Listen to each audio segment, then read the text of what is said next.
si Attorney Ferdy Topacio, doon sa naunang video natin, nung pinanood natin yung pagbira niya dito kay Risa, pagbukas daw ho ng 20th Congress, sasampahan na ng ethics complaint itong si Risa Hontiveros. Sana naman, yung ethics committee maging bukas sa publiko, hindi yung sila lang ang nag-uusap-usap dyan. Ipakita nila sa sambayan ng Pilipino kung ano yung mga complaint na isinampa dito kay Risa Hontiveros. Kasi parang umaabuso na tong si Risa eh. 'Di ba? Sa Parmali meron. Doon sa issue ni Kian De Los Santos meron. Dito kay Pastor Kibuloy at meron na naman ho. Kaya tayo napapaisip. Doon ba sa issue nitong si Alice Go, wala ho kayang binayaran itong si Risa para kumanta diyan sa issue nitong si Alice Go? Napapaisip lang ho tayo kasi nga naman maya meron na lang ganyang klaseng issue itong si Senator Risa Hontiveros. Kumbaga, yung track record niya ay talagang kung nakikita ng ating mga kababayan at kung nasusubaybayan nila nitong si Risa Hontiveros, hindi na ho talaga katiwa-tiwala, ika nga.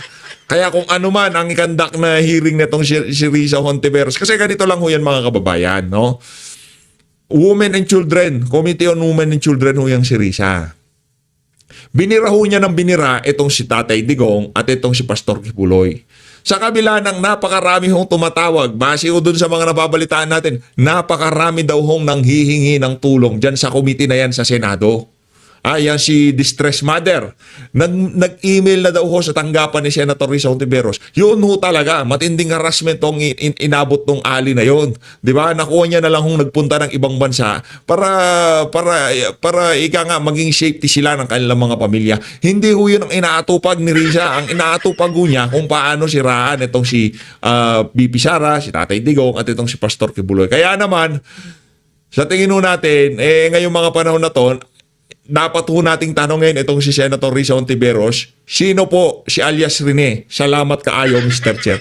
Yan ang tanong nitong si Senator Bato de la Rosa dito kay Senator Risa Hontiveros. Ayun na nga mga kababayan. Meron nung panawagan itong si Eric Jeffrey Celis. O Eric, kung tawagin mo siya Eric. Ito, pakinggan natin. Makiisa ho tayo sa panawagan na to kasi kung sakaling matanggal sa pwesto o masibak yang si Risa Hontiveros diyan sa ang tawag dito, diyan sa ito, panoorin natin mga kababayan. Na ang real name niya ay Michael, no? At ngayon po pinag-uusapan ito sapagkat tahimik pa po ang reaksyon ng Senado at hindi pa po nagkakaroon ng anumang tugon sa bahagi ni Senator Risa Hontiveros, no? Pero seryoso po yung mga naging aligasyon na inihayag nitong si alias Rene na ngayon po ay lumantad na ng kanyang totoong pagkatao. Siya pala ay si Michael at napakinggan ko, no, 2 beses kaninang madaling araw itong video ni Michael na inilalahad niya kung paano po ginamit ni Senator Hontiveros ang kanyang kapangyarihan upang abusuhin ang poder niya sa Senado. No? Kaya nga, minabuti natin na talakayin pa rin ito sa ating pangalawang pagkakataon sa live natin, US and Universe. No? Tapos nandyan si Mina Alberto from New York. And gustuhin man natin, sir, na matanggal si Risa, mukhang di magaganap ang gusto natin kasi parang sila ang batas kung ano ang gusto nila, yun ang mangyayari. May punto ka rin, pero hindi po tayo dapat mawala ng pag-asa. At remember, natanggal din po sa House of Representatives si Congressman Arnie Teves by way of Committee on Ethics Investigation and nagkaroon ng recommendation on the plenary and adopted po. Inadapt po ng plenaryo ng House of Representatives with overwhelming majority votes na tanggalin sa pagka-kongresista si Congressman Arnie Teves. No? At sa tingin ko po, marapat lamang na gawin din po yan kay Senator Risa Hontiveros. Kung hindi man kaagad makakakuha ng at least, ang pagkakaalam ko, 2/3 yata ang botohan dyan, 16. Kasi hindi po siya impeachable official, pero siya ay pwede po ipailalim sa Yun na nga mahirap po no? Yung, kasi siyempre mga kachokarat yung iba senador dyan, kaya mahirapan kumuha ng boto yan. Kumbaga magkakampi-kampihan lang yan. Kaibigan natin yan si Jen Risa, di natin tatanggalin yan. Kahit na nayuyurakan yung institusyon na pinoprotektahan nila, basta masalba lang nila itong si Senator Risa, okay na yung mga yan. Okay. Malungkot tayo kung hindi matanggal sa pwesto, yang si Risa Hontiveros. Pero yung pagkaka-expose ng kanyang mga kabalbalan sa social media, yung namumulat ang ating mga kababayan kung gaano kagarapal yung ali na yan pagdating sa mga witnesses, sapat na ho sa atin yun.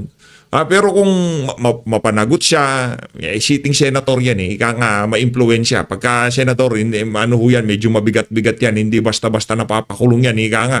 Kung hindi na lang talaga tatrabahuin ng administrasyon. Pero itong isa na to, kasapakat pa ho ng administrasyon, kaya malabo ho talaga. Pero ito pag-expose na to, paglalahad sa social media, makita ng ating mga kababayan kung anong klaseng tao itong ali na to na gustong maging presidente sa 2028, tayo ho satisfied na dito.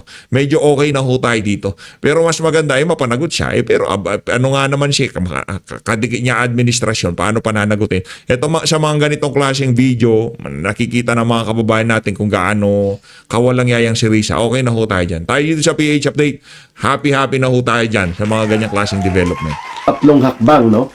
Dahil dito sa ginawa niyang panluloko at malawakang paggamit ng pundo at kapangyarihan ng Senado upang abusuhin ito.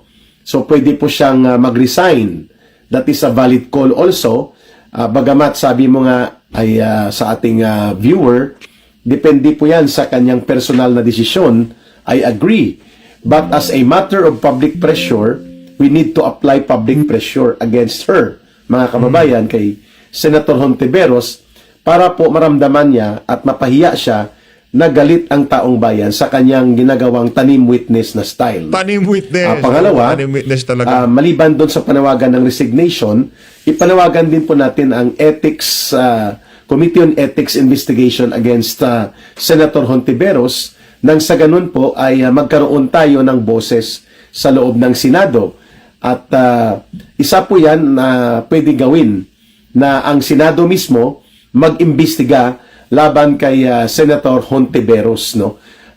Pwede po magkaroon ito ng pagbabago sa magiging paninindigan o persepsyon ng mga senador, lalo na kung malinaw at maklaro po na mailalahad at mapatotohanan nitong alias Rene ang kanyang sinasabi na sinuhulan sila, at the same time ginamitan sila ng panluloko at pandaraya na para lamang matuloy itong maniobra ni Senator Hontiveros na magkaroon ng Senate Committee hearing upang wasakin ang pagkatao nila Pastor Kibuloy ng Kingdom of Jesus Christ, mga ministro nito, at pati po si Pangulong Rodrigo Duterte at si Vice President Sara Duterte po, idinawit pa dito sa ginawa ni Senator Hontiveros na kalokohan. So, pwede pong manawagan ang taong bayan ng resignation against kay Senator Hontiveros bilang panawagan ng public pressure. That is well within the authority and sovereign mandate of the people na bawiin ang ating pagkilala sa kanya bilang senador by calling for her resignation. Number 2, ipanawagan natin na dapat ang Senate Committee on Ethics ay magpasailalim po kay Senator Hontiveros sa investigasyon. Ipatawag po ang mga naging tanim witness niya. Hindi lang yata si alias Rene ang lumalantad ngayon. I have come to know na may iba pa na gustong lumantad na sinuhulan, ginamitan ng panloloko at pandaraya. Tama itong si Sir Orlando E. De Leon. Tama yung mga birada niya kay Senator Risa. Dapat itong si Senator Risa Hontiveros, siya ang italaga bilang Secretary ng Agriculture. Mahilig daw siya magtanim. Palakpakan natin itong si Sir Orlando De Leon, pambira talaga. Oo. Senator Hontiveros, para magkaroon siya ng mga tanim witnesses para mawasak niya ang dignidad ng isang religious leader at ng isang religious organization, at hindi lang siya nakontento doon, idinamay pa niya pati si Pangulong Rodrigo Duterte at si Vice President Sara Duterte. So maliban sa resignation, pwede pong ipanawagan din ang removal from the Senate ni Senator Hontiveros sa pamamagitan ng investigation by the Senate Ethics Committee at i-present sa plenaryo ang mga findings nito at pagbubutuhan. Kung ito ba ay pwedeng simple majority, kung pwede ba 2/3, no? Kasi hindi ito impeachable official si Hontiveros, pero kailangan pong disiplinahin siya. At under the rules, ang may karapatan magdisiplina sa kanya ay ang Senado kung hindi siya mag-resign. At pwede po siyang tanggalin at i-remove as member of the Senate on the ground na nilabag niya ang rules hinggil po sa pagsasagawa ng matuwid at may tamang batayan legal at makatarungan na committee hearing at mga investigation procedure in the performance of the Senate ng kanyang oversight function. Definitely po inabuso niya yan. At pangatlo po, dapat kasuhan din siya sa ombudsman, mga kababayan, upang mapanagot siya dito sa tampering of witnesses, pati na po sa violation sa Code of Ethical Standards and Professional Conduct ng isang public official. So, pwede po mga course of action yan. Sapagkat ito po ay inuulit ko, there is a pattern and propensity on the part of Senator Hontiveros na ginagamit niya ang impluensya, pondo, poder at kapangyarihan upang manloko ng mga witnesses, no? Because this is not the first time na na-involve siya sa tanim witnesses sa kanyang pagkatao mismo, no? Bantoya Edgar. Ito din po ang itinuturo sa kanya na ginawa niya ng mabuking po ni former Senator, the late Miriam Defensor Santiago, ang pandaraya sa mga witnesses at mga dokumento nila hinggil po kay Chief Justice Corona sa panahon po ng administrasyon ni Noynoy Aquino. So, isa po yan sa dapat nating tingnan kung papaano po nagiging abusado itong komitiba na nahahawakan ni Hontiveros. At ganoon din po ang sinasabi ni Atty. Topacio na there is a pattern and propensity in the conduct of tampering of witnesses on the part of Senator Hontiveros. So I hope po yung tatlong courses of action na pwede pong pasukan ng ating mga kababayan ay pwede pong yan ang ating magiging panawagan. No? Una, pwede pong manawagan ng immediate resignation ni Senator Hontiveros on the ground na very damning, no? Very revolting itong ginawa niyang pandaraya, panloloko ng mga witnesses at paggamit ng panunuhol.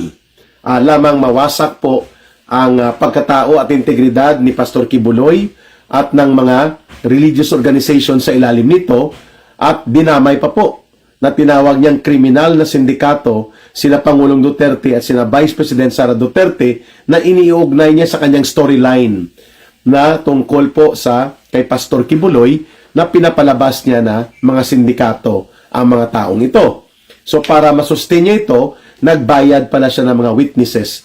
And these are not strange na mga practices na ginagawa talaga pala ni Senator Hontiveros even before pa siya maging senador. At yan ay nakakabahala sapagkat we have a Senator of the Republic of the Philippines na nag-i-engage sa modus operandi ng tanim witnesses sa pamamagitan po ng panloloko, pandaraya at mga panunuhol which are all immoral and illegal. Illegal, na dapat po ito ay aksyonan ng Senado. Okay? Yun. Kaya naman, magkaisa ho tayo, manawagan na mag-resign na si Risa Hontiveros. Diba, Ka-Eric? Kailangan na talagang magkaisa ang sambayanan dahil perwisyo sa bayan niya si Risa Hontiveros. Dito ho tayo sa naging interview nitong si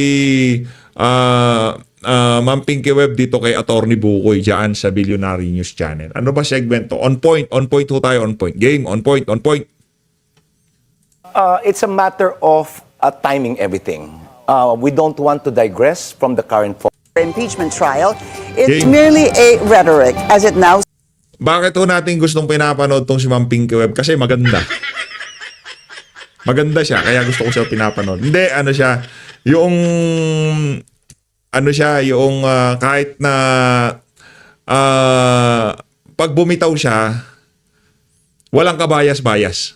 Kahit na yung pitik para sa mga Duterte, hindi mo mararamdaman yung pagkabayas kasi maya-maya pipitik na naman siya sa mga administration. Magaling nga si Ma'am Pinky Webb. Idolo ho natin yan. Palakpakan ho natin.